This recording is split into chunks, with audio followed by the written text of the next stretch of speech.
அனைவருக்கும் வணக்கம். இது செட்டிநாடு கேட்டில் ஃபார்ம்ஸ், காரைக்குடி, சிவகங்கை மாவட்டம். பதிவு தேதி ஏப்ரல் 4, 2026.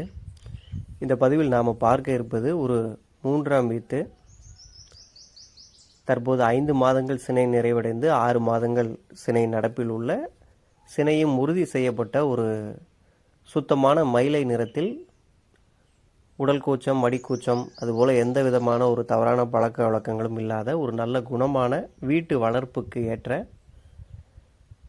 ஒரு நாட்டுக்குட்டை சினை பசுவை தான் விற்பனை கொண்டு வந்திருக்கிறோம். இந்த பசுவினுடைய சுழி விவரங்களை பொறுத்த வரைக்கும் நெற்றி, கொண்டை மற்றும் முதுகு 3 இடங்களிலுமே தலா ஒரு சுழி மட்டுமே, தவறான சுழி எதுவுமே கிடையாது.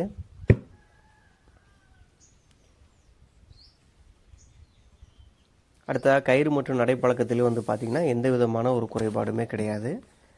4 மடிக்காம்புகளும் பார்த்திங்கன்னா நல்ல சீரான அளவுள்ள காம்புகள். 4 காம்புகளினுடைய தமறு பார்த்திங்கன்னா நல்ல பெரிய அளவில் உள்ள துளைகளுடையது. அதனால் கறவை எடுக்கிறவங்களுக்கு எளிமையாக இருக்கும். கறவை திறன் பார்த்திங்கன்னா நேரம் கன்றுக்கு போக ஒரு 1.5 லிட்டருக்கு குறையாத அளவு இருக்கும். இப்போது சுழி விவரங்களையும் காட்டுறோம், அதையும் நீங்கள் பார்க்கலாம். இந்த பசுவானது பார்த்திங்கன்னா சமீபத்தில் நாம் வெட்டுக்கு செல்லும் நிலையிலிருந்து நம்ம காப்பாற்றி வந்த ஒரு பசு தான்.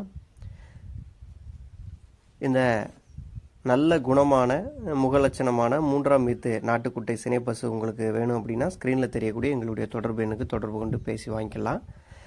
திருச்சி, நாமக்கல், கரூர், திண்டுக்கல், சேலம் இந்த பகுதிக்கு இன்று நம்மளுடைய வண்டி செல்ல இருப்பதால் அந்த பகுதியில் இருக்கக்கூடிய நபர்கள் யாராவது எடுத்துக்கிட்டிங்கன்னா உங்களுக்கு குறைந்த அளவு வாடகையோடு கொண்டு வந்து தரப்படும். அதோடு பார்த்திங்கன்னா இயற்கை விவசாயிகள் யாரும் இருந்தீங்கனாலும் இது போன்ற ஒரு நல்ல பசுவை வாங்கி பயன்பெறலாம். முடிந்த அளவு ஒரு நியாயமான விலைக்கு இந்த பசுவை நாங்கள் விற்பனை செய்யலாம்னு முடிவு பண்ணியிருக்கிறோம்.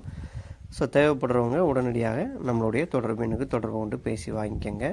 தொடர்ந்து பாருங்கள், நிறைய நாட்டின மாடுகளை நாம் பதிவில் கொண்டு வந்துக்கிட்டே இருப்போம். உங்களுக்கு பிடித்தமான ஒரு பசு வந்த உடனே உடனடியாக வாங்கி பயன்பெறுங்க.